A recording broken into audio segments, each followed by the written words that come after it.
Hello my dear students, welcome to Girly Solution. Dini जोङो class 10 नि जा maths बिजाबाव कुइसन गोदान एड खालामदों बेखौ जों सावरायगोन। नोंथांमोना बयबो मिथिगौ जोंना 2.2 नि जों कुइसन डिसकाशन खालामगासिनो जा गोदान एड खालामदों। तो आगोलनि भिडियो जोङो कुइसन नम्बर 4 निफ्राय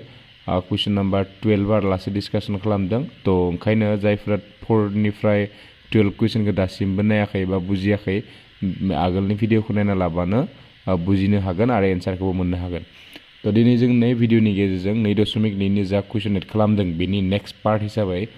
13 नम्बर कुइसननिफ्राय जों डिसकाशन खालामगोन। तो गोबाव खालामालासिनो जोङो बे 13 नम्बर कुइसनखौ जों सावरायनो आखायाव लानोसै। तो दा नायदो दा मा गुदुं कुइसना नैबे बिराद इजि कुइसन जा अल्फा प्लस बीटा जुदि बां बिदा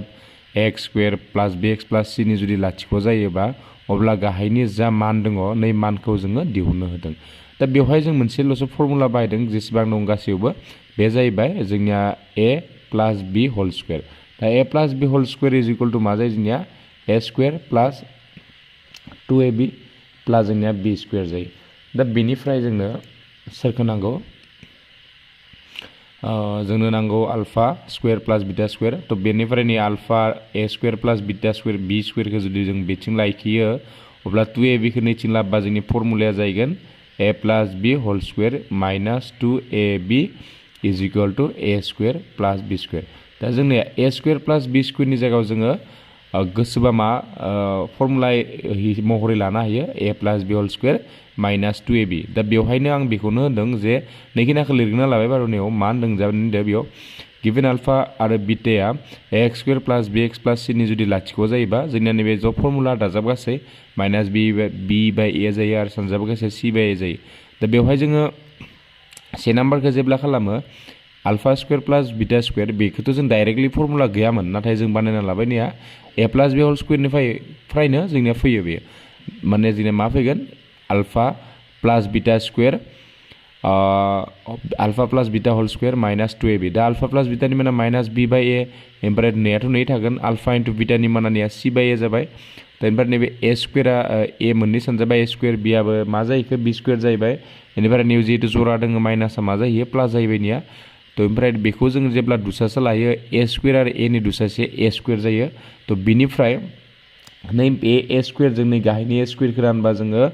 1 मोनो 1 जों b स्क्वायर सानजाबा b स्क्वायर। तो बिनि उनाव a जों a स्क्वायरखौ रानबा a मोनगोन बेनि उनाव 2c जों a सानजाबा 2ac बेनो जाहैबाय जोंनि एन्सारा। तो नेक्स्ट कुइसनखौ जों खालामनो थाङोबा नेक्स्ट कुइसना जोंनिया मा दङ alpha square plus 2 alpha beta plus beta square. तो बेखौ जोङो दिहुननो दंमोन दा बेखौ जों नाया नैबेथ' फर्मुलाखा डाइरेक्टली जों बेखौ मिथियो खिन्थु दा नाथाय जोंनिया कुइसनाव मा नांगौ जानो ना बै गेजेरनि जोंनो 2आ गैया। दा 2 गैयाबा जों बेखौ मोननै बाहागो खालामना लाबाय नैया बेखौ जों मा मोननै दा जोंनिया नैयाव 2 अल्फा प्लस बीटा दङमोन नालाय बेखौ मोननै बाहागो खालामना लाबाय नै अल्फा बीटा दा मोननै बाहागो खालामनानै मोनसेखौ बैसिं लांनानै माइनास जाहैबाय ओमफ्राय अल्फा प्लस बीटा स्क्वायरनि मानखौ अलरेडि जोङो नैयाव दिहुनखानानै दोन माइनास b बाय a फज'बाय ओमफ्राय अल्फा इनटू बीटानि मानाव जों मा फज'गो c बाय a। दा बेबायदिनो जोङो नैखौ सेफायना होबा b square by a square जाबाय माइनास c बाय a जाहैबाय बेनिफ्राय दुसासे लाबा नैखिनाखौ जोङो मोननो हाबाय a स्क्वायर आरो a नि दुसासे a स्क्वायर ओमफ्राय बाकिखिना सेम। तो बिनि उनाव नेक्स्ट कुइसन फैलायनोसै दा नैबे जोंनिया नेक्स्ट कुइसना 3 number alpha square plus beta square alpha square beta plus alpha beta square is equal to जोंनिया नै अल्फा बीटा कमन लायोबा मोननैनिफ्राय जे अल्फा बीटा लाबा नै मोनसे अल्फा थाबाय मोनसे मा थागोन जोंनिया बीटा। तो अल्फा बीटानि माना c बाय होबाय ओमफ्राय अल्फा प्लस बीटानि माना माइनास b बाय अलरेडि निउ दिहुनखाना होदों जोङो अके। तो बेखिनियानो जों मोननो हाबाय सानजाबना नायनानै। तो ओमफ्राय 4 नाम्बार कुइसनावबो same alpha minus beta whole square. दा बेखौ जों जेब्ला खालामनो थाङो नैबे formula a minus b whole square ओमफ्राय नैबे जेब्ला स्क्वायरखौ गैया खालामो प्लास माइनास रुट फैबाय। तो बेनि उनाव जों alpha square plus beta square already निया दिहुनखाना होदों बेखौ जों फज'ना होनोसै alpha square plus beta square जों b square minus 2ac by a square बेखौ निउ फज'ना होबाय ओमफ्राय माइनास अल्फा बीटानि माना c बाय a। तो बेखिनिखौ जों दुसासे लाजोबा बेखौ मोनबाय दुसासे लानायखौ आं बांद्राय बुंबाय थाला मानोना जों क्लास 10 स्टुडेन्ट हिसाबै बेखौ रोंखानांगोन आरो रोङाबा आगोलनि भिडियोखौ नायना लाबा नोंथांमोना बहुत आइडिया मोनगोन अके। तो बिनि उनाव लास्ट फाइनली जों मोनबाय b स्क्वायर माइनास 4ac बेनिफ्राय a स्क्वायरखौ जोङो बर्ग रोदा खालामनानै a दिहुनना दोनबाय। दा 5 नाम्बारखौ जों जेब्ला खालामो अल्फा स्क्वायर बा नाम्बारावबो नैया सेम माने जोंनिया खालि दानिनि बायदि जोंनियाव नैया गैयाबा नै थानायखौ जों बिथिं लांना होबाय 2 अल्फा बिटाखौ मोननै खालामबा माइनासनि लिरखादिया दे आं सर्टकाट खालामबाय अल्फा बिटा मोननै जायोमोन बेखौ बैथिं लांना होबा प्लास अल्फा बिटा ओमफ्राय बाखिखौ जोङो नायना लाबानो जाबाय नै ओमफ्राय अल्फा माइनास बिटा होल स्क्वायरनि मानखौ नैनिफ्राय जों फज'बाय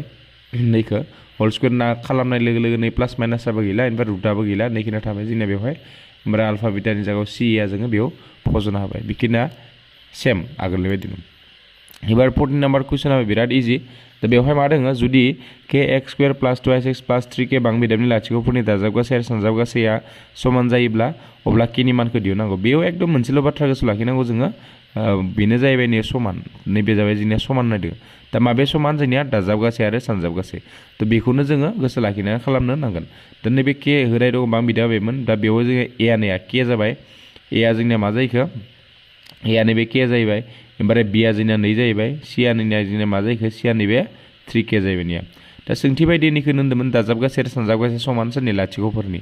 थ' जों बेखौनो सोंथि बायदि लिरबाय लाथिख'फोर दाजाबगासै आरो सानजाबगासै समान होनबाय दा दाजाबगासै माने अल्फा प्लास बिटा सानजाबगासै माने अल्फा इनटु बिटा दाजाबगासैनि formula minus b by a okay थ' बिनि उनाव मानफोरखौ फज'बाय माइनास बिनि मानानिया 2 फज'बाय एनि माना के फज'बाय बेनिफ्राय नैयाव जोंनिया लास्टआव फज'खांनायनि उनाव नै के जों के केन्सेल थांबाय थांनानै -2 थाबाय नैयाव दा जोंनिया -2 थाबाय नैयाव जोंनिया 3k थाबाय ओमफ्राय केखौ नैथिं लाना फैबा सानजाबा राननाय जाफायो स' केनि माना -2/3 जाबाय दा एबार 15 नाम्बारखौ नाय 15 नाम्बाराव मा होदों जोंनिया अल्फा आरो बिटा बां बिदा एफ अफ एक्सनि F of X equal to X square minus 5x plus 4 नि लाथिख' अब्ला 1/बिटा 1 अल्फा प्लास 1/बिटा -2 अल्फा बिटानि मानखौ दिहुननो होदों दा नैबेबो सिम्पल जोंनिया जों जुदि बुंनो थाङोबा एआ जोंनिया नै एक्स स्क्वायरनि जोंना नाय नैबायदि दै बेखौ आं बार होनबाय थायो नोंसोरनो जे ए एक्स स्क्वायर प्लास बि एक्स प्लास सि दा बेवहाय जोंनिया एजों एक्स स्क्वायरजों एआ थायो एक्सजों बिआ थायो ओमफ्राय हारसिं थानाया सि थ' हारसिं थानाया 4 जाहैबाय बेनिफ्राय नैबे बिनि माना -5 बेनिफ्राय एनि माना 1 दा बेवहायनो जों अल्फा प्लास बिटानि मानखौ जुदि -b/a फज'बाय नै -5/1 जाबाय 5 जाबाय लास्टआव अल्फा इनटु बिटा c/a सिनि माना 4 एनि माना 1 4 जाहैबाय थ' दानिया जोङो मेन माबायाव जुदि जेब्ला फज'यो दा जोंनिया मेन माने नै मोनसे कन्डिसनाव फज'ब्ला नै अल्फा आरो बिटाखौ दसे सालाबा अल्फा बिटा जाबाय बेनिफ्राय गोजौ अल्फा प्लास बिटा जाहैगोन दा अल्फा प्लास बिटानि माना मा जायो जोंनिया 5 जाबाय निया अल्फा इनटु बिटानिया 4 नैथिं जोंनिया -2 × 4 जाहैबाय -2 × 4 माने अल्फा इनटु बिटानि माना 4 दं नालाय ओमफ्राय लास्टआव दुसा सोलायबा 4 जाबाय बिथिं 32 जाहैबाय बेनिफ्राय बिनाखौ जों केलकुलेसन खालामबा -27/4 मोननो हाबाय नेक्स्ट नैबे जोंनियाबो बिराद इजि कुइसन नैबे दा नैबे मा दङ लाथिख'फोरनि दाजाबगासैया खेबसेयाव मोननैयै लाना लाथिख'फोरनि सानजाबगासैनि दाजाबगासै आरो लाथिख'फोरनि सानजाबगासै फारि 2 -7 आरो -14 गण'गारि बां बिदाखौ दिहुननो होदो दा फार्स्ट गिभेन होनाय दङ जोंनिया अल्फा प्लास बिटा प्लास गामाया दाजाबगासै 2 बेनिफ्राय बिनि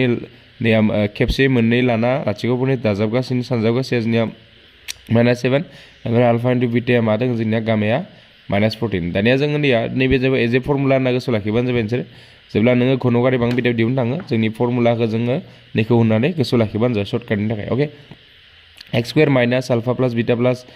गामा होल स्क्वायर होल एक्स स्क्वायर प्लास नैखिना दाजाबगासिनो एक्स माइनास अल्फा बिटा गामा इज इक्वल टु 0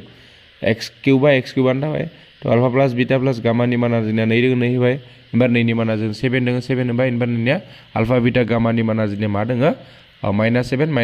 -a प्लास जाहैबाय अके दा बां बिट दिहुननो गोनां बां बिदाबा जोंनिया नैबेनो जाहैगोन अके एबार नेक्स्ट कुइसन नायनोसै 17 नाम्बार कुइसनाबो जोंनिया सेम साखान्थिनि सावगारियाव तारजों आलायना लाखिनाय मोनसे सानखान्थिनि दथायनि गंसे दालां दा बेखौ जों कुइसनखौ जों डाइरेक्ट खालामसै आलायनाय तारनि दथायनि मुं लिर दा नैबे जोंना दबनाय जागोन एन्सारा जोंनिया मा जागोन ना जुदि बुंनो थाङोबा नैनि एन्सारा जागोन जोंनिया दबनाय बेनिफ्राय नैनिया जागोन जोंनिया जौगानाय स्कुवेर बेनिफ्राय नैनिया जागोन एक्स गुदि हांखोनि दानो बेनिफ्राय नेक्स्टनिया जागोन डिया जागोन जोंनिया बेनिफ्राय नैबेबो जोंनिया दबनाय जागोन बेवहायनो आङो मोनसे बाथ्रा बुंसै नैखौथ' बुंनो लागा गैया जों नाय किसुखौ जों आगोलनो सावरायखादों दा नै जेब्ला 4 नाम्बारखौ जों जेब्ला खालामदो जोंनिया नैबे दाजाबगासैया -3 होनाय दङ सानजाबगासैया 5 होनाय दङ दा जोंनिया फर्मुलाया मामोन जोंनिया फर्मुलाया नैनि थाखाय जेब्ला जों खालामो नैबेमोन जोंनिया X square minus alpha plus beta